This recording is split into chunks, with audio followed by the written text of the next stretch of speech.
I just had a whole cup of coffee and I was listening to this guy. He's funny. He like talks about being single and women dating and blah blah blah, just like what's going on with all that and whatever, and to give people advice. And I'm just laughing because I'm thinking to myself how disillusioned people are right now in the world of dating. Especially like, I don't know about the like 20-year-olds and 20, 30, 28. I don't know. But what I think is really funny and what I've noticed is people in their 30s, 40s, 50s. If you are single during this time frame, that means you most likely had a kid along the way. You most likely had a divorce along the way. Something happened. Maybe many things happened. I know many things happened on my end. But here's the deal. Everybody has it. Everybody has baggage.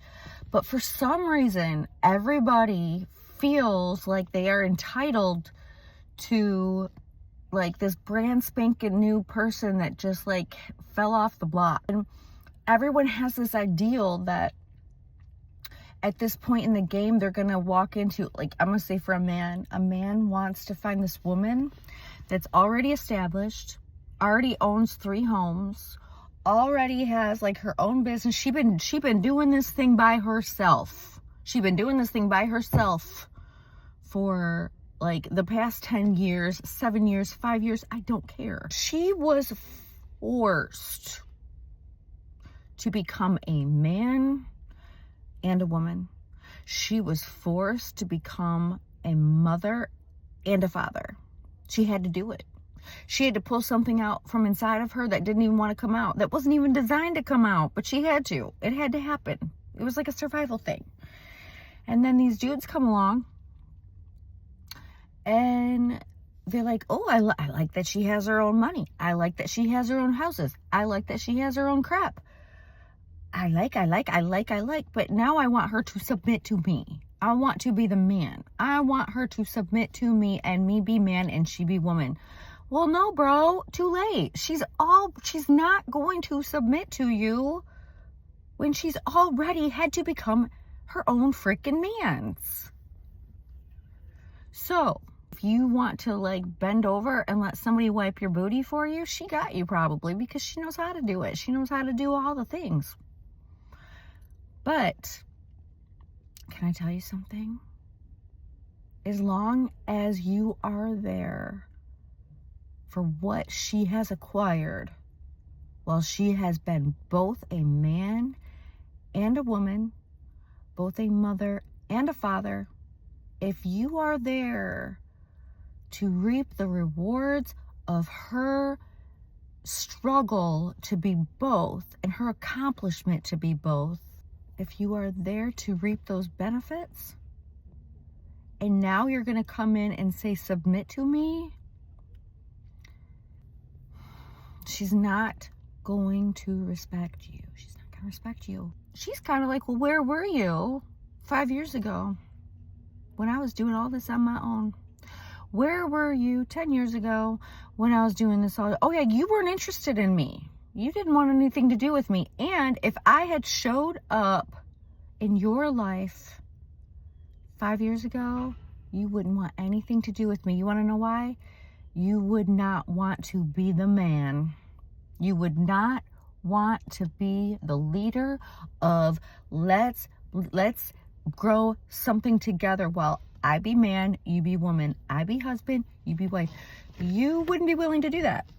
She was doing this while she was being both man and woman, husband and wife, father and mother. You were out there either destroying your own marriage or letting somebody else destroy your own marriage, because we all have our own baggage. Or you were single looking for somebody that already had all the things that she finally got now because she had to do it all by herself. I mean, somebody needs to say it. I want to talk about the elephant in the room. I'm the elephant in the room girl. It blows my mind. It blows my mind. And you know what? Same goes for women. I'm not going to leave the women out of this. I feel like women tend to be like, oh, well, I want him to have this, that, the other. I don't want to deal with any stepkids. I don't want to deal with any baggage, drama. He better have like an 800 something credit score. He better have this. He's got baggage just like you do, sis. Like, come on. You know, if he's got kids and you're going to see their mother. You're going to see their mother. And guess what? You need to honor their mother. You need to honor his ex-wife. Why? Because those aren't your children. You didn't birth them. You weren't there in the delivery room. You weren't there changing diapers with that dude. You weren't there doing all these things. You were missing for a decade. You cannot just step into the situation and be like, well, I don't like the mother. I don't want to deal with that mother. Well, then you know what? Go find a 22-year-old boy, because guess what? Chances are you're going to have to deal with somebody's mother. And if you can't do it, if you're going to turn into a psychopath, then girl, this is not for you. Then don't do it, because you are going to destroy that child's life. You're going to destroy that family. You will be the Jezebel, and you're going to turn that man into an Ahab. Like, please, please, please, please. I think people are just so... I don't think they get it. It's almost humorous. I know I'm a little feisty this morning, but those are my thoughts. And I know a lot of people do go for people a lot younger now. And I get it to an extent. Because who doesn't want to just start over? Don't we kind of want to dodge all the baggage, all the crap that we had to go through for like 2 decades? And you meet someone that didn't have to, so you don't have to deal with the baggage that they would have brought had they went through like a decade or 2 decades of what you had gone through. And yet, they lack the wisdom and the understanding that you have gained during that time. So when life pops up and you have the understanding and the wisdom of what's actually happening, they don't. And so they're just going to be like, you get to start over with that. Let's go back. I mean, there's a part of me that's like, yeah, it'd be fun to go back a couple decades with what I know now. Would I want to go back then with what I didn't know? Absolutely not. Absolutely not. But I do have to throw this in because y'all know I love Jesus. I think that what is like crazy too is you have both men and women that are like, I'm just looking for that God-fearing man, that God-fearing woman. But are you? They're also a little disillusioned. What's the deal? If we are completely submitted to Christ, then we have to pick up our cross and follow him. And if we are completely committed to Christ and we are looking for our person, or we are out here like, God, I want my significant other, blah, blah, blah, guess how our perspective is going to be? Lord, how could I bless that person's life? Who could I be to bring about your will and your perfect design in that person's life? How could I attribute to it?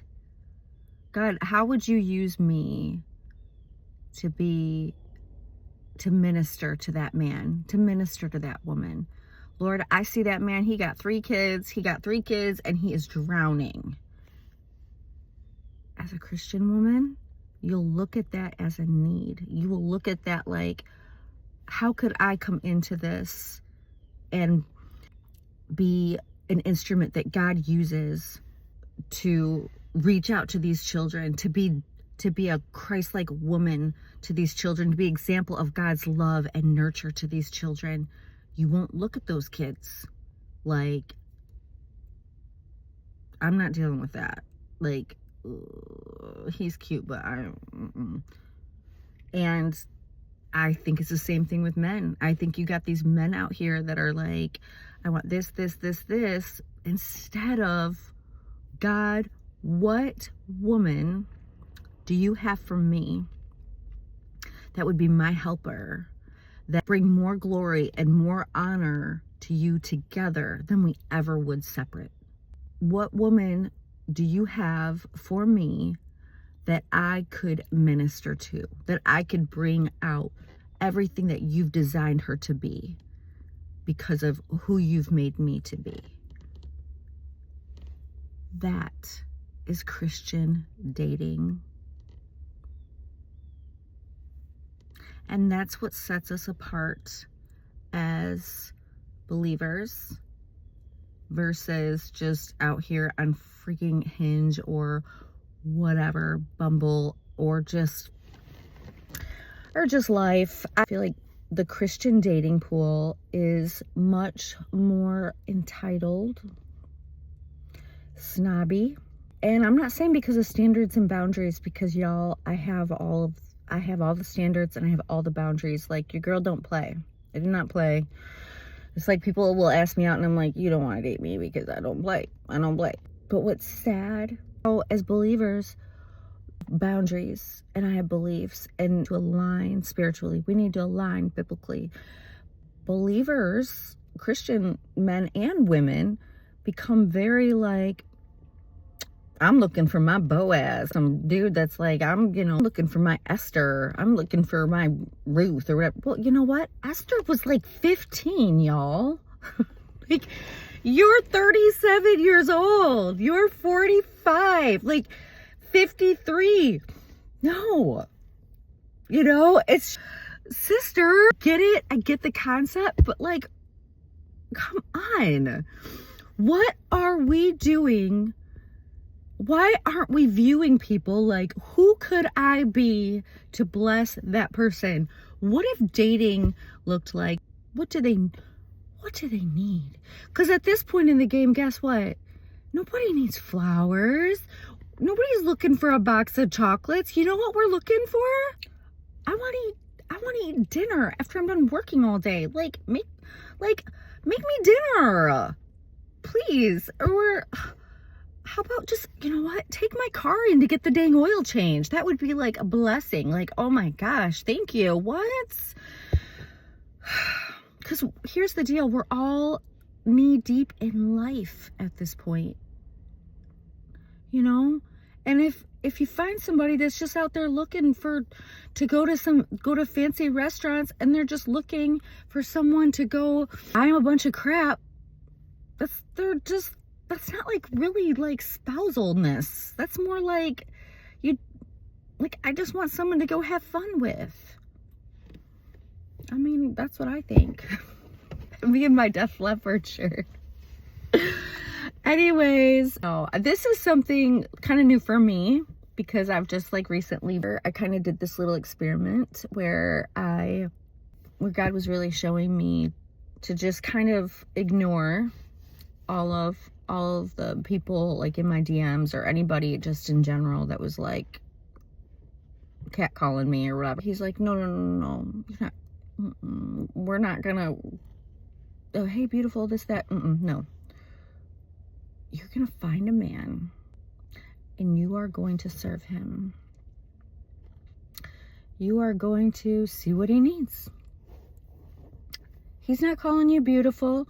He's not doing anything for you, girl. In fact, I thought the dude was kind of rude when I first met him. I don't know if he watches this. I'm really sorry. But I thought he was kind of a rude man. But God was like, no, that's the one that I'm going to have you. You're going to treat that man the way I would have you treat a man. You're not out there trying to flaunt yourself, trying to pick up boys, whatever. I want you to do this. Y'all, my flesh was like, rah! Oh my gosh. And as kind as I am naturally and happy and bubbly and all the things, it killed me. It killed me to reach out to him because he wasn't reaching out to me. It killed me to see if I could bless him every day because he wasn't blessing me. It killed me to see how he was doing every day. Is he going to need me to pick up his lunch for him? Does he need me to help him do this or clean that? Or what can I do to make this day easier? How can I be his helper? It was really embarrassing. I'm not going to lie.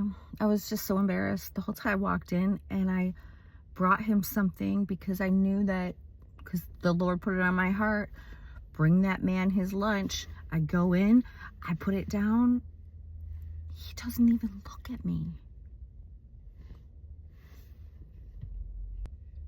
No, thank you. No, nothing. And I drove away from there like, it's like, what a jerk. Like, oh, and God was like,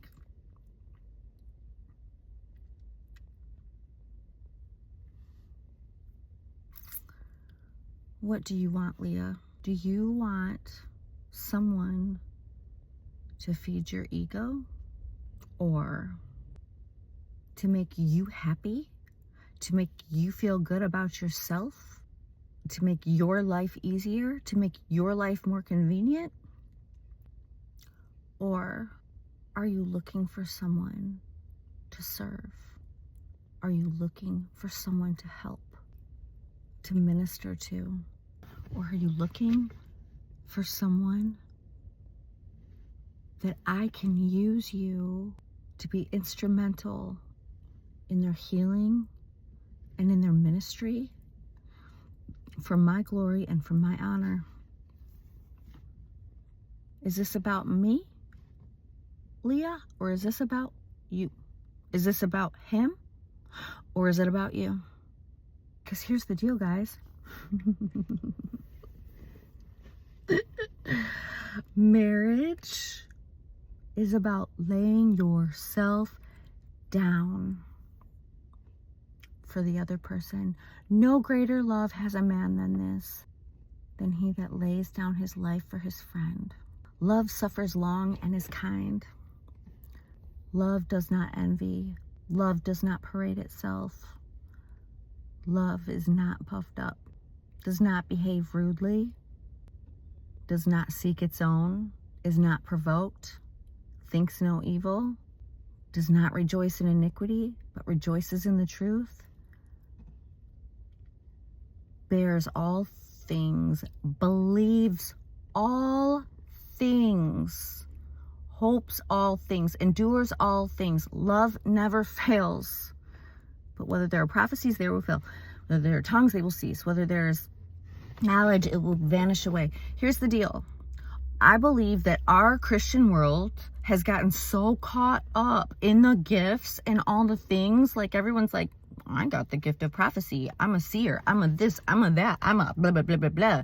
And everyone's looking for their ministry. And everybody's looking for, like, their identity in the church world and in the temple and whatnot. But here's the deal, guys. All those things, gone, done away. For when that which is perfect has come, that which we know in part will be done away. When I was a child, I understood as a child. I thought as a child. But when I became a man, when we become mature in Christ and we get it, for now we see in a mirror dimly. We're like not thinking, we're not seeing. But then face to face, now we know in part, but then we shall know just as we are fully known. And now abide faith, hope, and love. These three. But the greatest of these is love. But remember, love suffers long.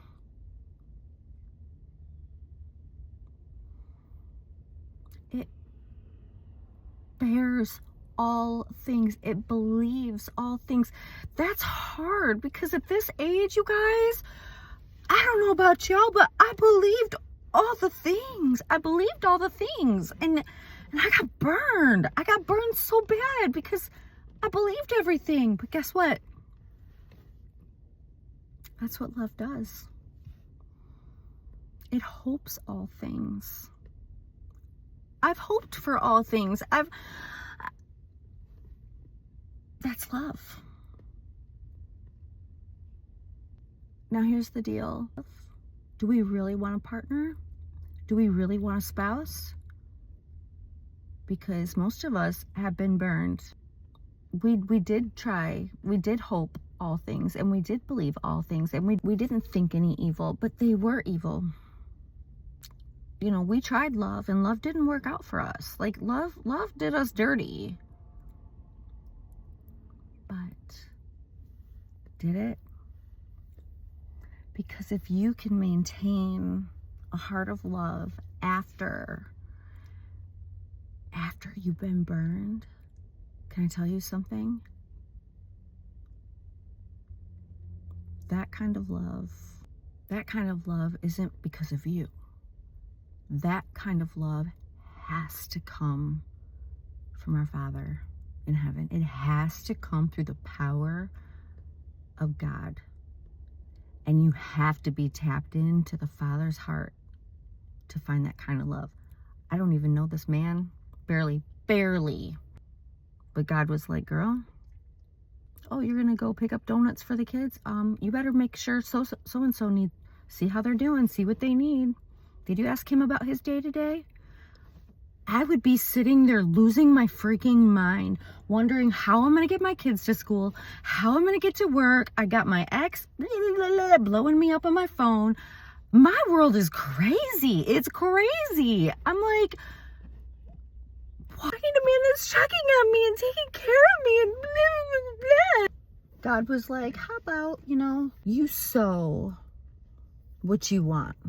How about if you want this, you want someone to serve you and you want someone to take care of you, sow it.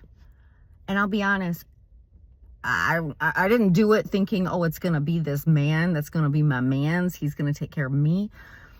No, I didn't even look at it like that. I just looked at it like, I'm going to sow this. I'm going to make sure that my heart is in this space, more in like wife mode, because what happens, I think we get in single land and we're just like, we are guarded. We are looking out for ourselves. We are like, what are they doing for me? What are they doing for me? What about me? What about me? What about me?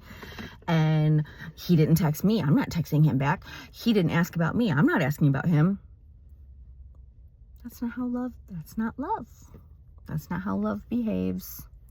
He was like, I'm going to have you sow into this field if this is what you want. And I'm going to tell you guys what, it was crushing. It was crushing. And you know what's crazy is I began to even have a heart for this person, because God was like, I want you to pray for him. I want you to bless him. I want you to think about him during the day, see what you can do to bless him. I mean, there were times where I was like, I just want to call him because I need help with this or I need help with that. And God was like, no, this isn't about you. You're going to serve him.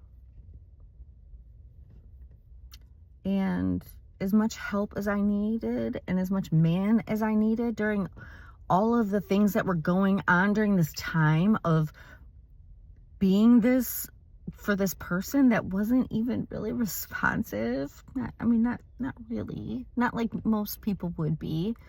I mean, don't get me wrong, he's so nice. He's so nice, but he's not necessarily responsive like I would expect a man to respond.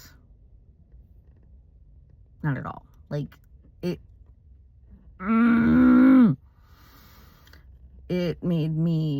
was a whole nother level of submission to God.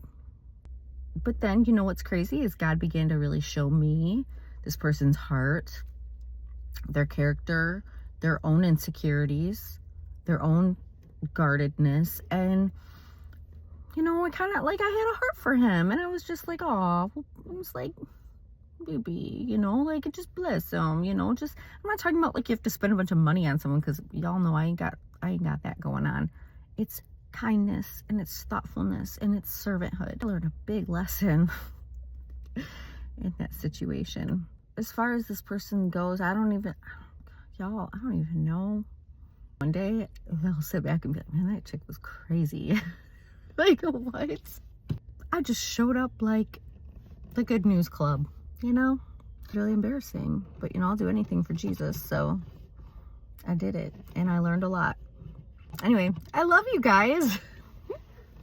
I'll talk to you later. Bye.